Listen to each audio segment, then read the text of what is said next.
Assalamualaikum warahmatullahi wabarakatuh.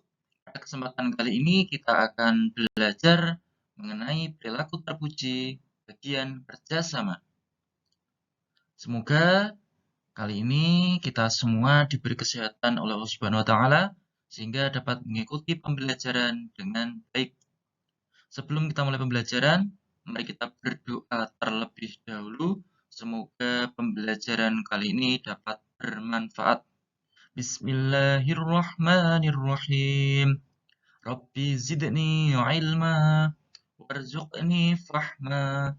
Amin. Ya Rabbal Alamin. Tujuan pembelajaran yang akan kita capai pada pembelajaran kali ini diharapkan nanti anak-anak yang pertama dapat mengetahui arti kerjasama. Yang kedua, dapat mengetahui manfaat kerjasama. Dan yang ketiga, dapat mengetahui contoh kerjasama di lingkungan keluarga, sekolah, dan masyarakat. Anda dapat menyimak ya, ini seperti ini video asal mula kenapa burung tadi tak bisa.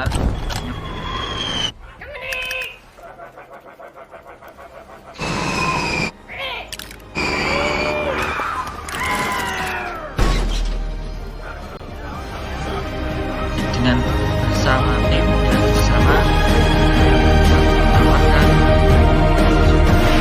besar yang kuat.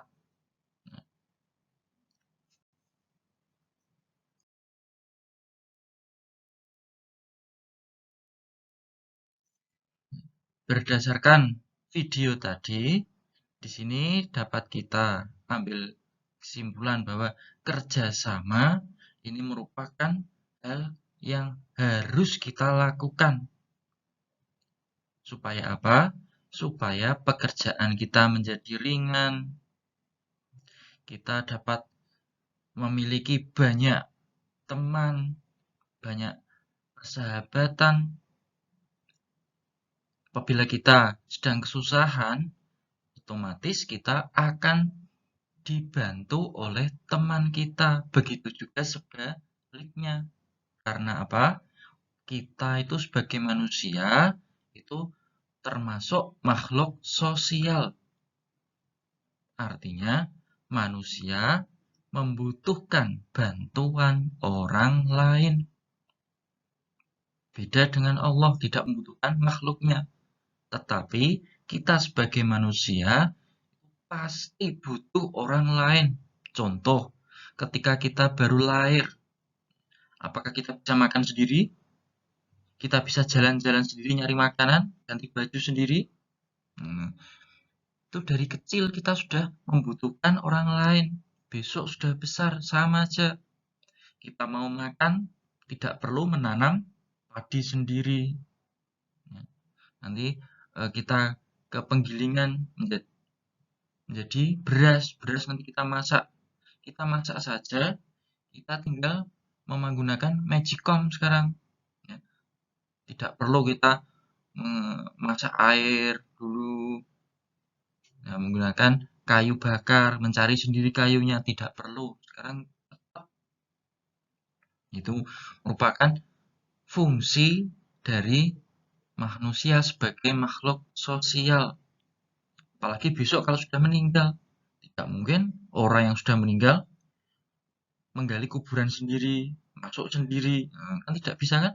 Nah, berarti kita sebagai makhluk sosial harus mau ya bekerja sama dengan orang lain. Dengan orang lain harus yang baik.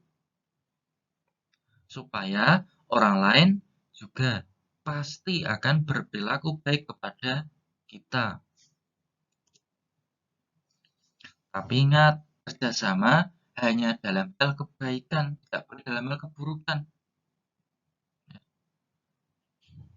Contohnya, kalau teman kita ada yang kesulitan dalam pelajaran, kita bantu.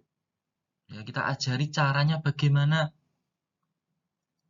Itu hal kebaikan. Tapi kalau misalnya teman kita kok mau mencuri mangga kesusahan, kita bantu. Nah, ini yang tidak boleh, ya dilarang.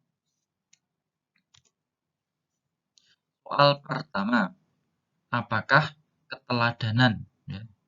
Hal yang dapat kita ambil ya, sesuai video kepiting tadi. Soal kedua, apakah maksud manusia sebagai makhluk sosial?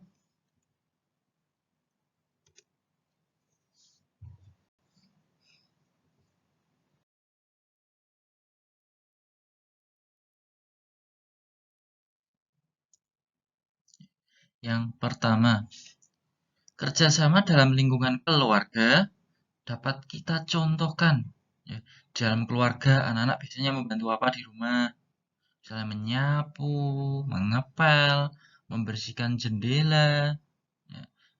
Terus ibu memasak, ayah misalnya mencuci mobil, mencuci motor, mengepel. Nah, ini merupakan bentuk kerjasama di lingkungan keluarga. Jadi, dalam lingkungan keluarga pun kita harus melakukan kerjasama supaya rumah kita menjadi bersih. Selain itu, kita juga tidak terlalu memberatkan orang tua. Karena kita sudah kelas 2 ini ya. Anak-anak sudah kelas 2 harus sudah bisa menyapu, mengepel. Nah, di lingkungan sekolah, biasanya anak-anak diberi jadwal piket, tugas piket. Ya, dalam satu kelas ada berapa orang.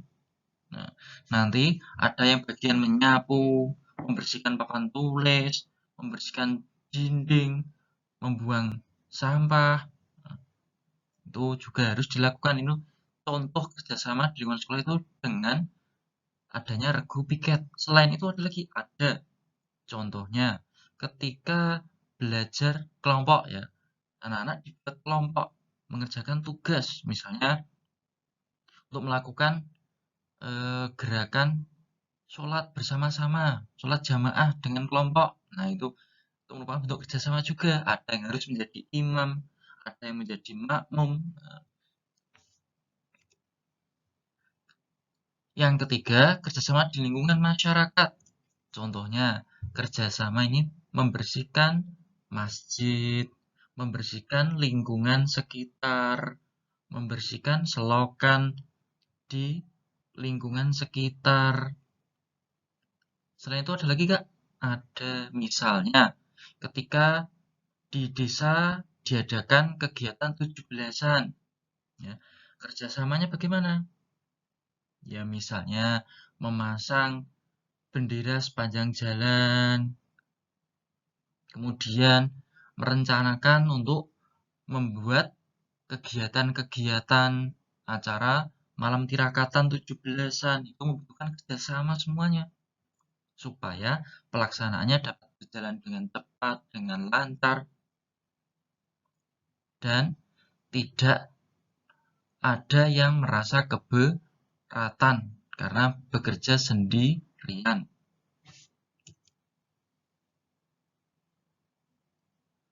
Soal yang ketiga, apakah arti kerjasama?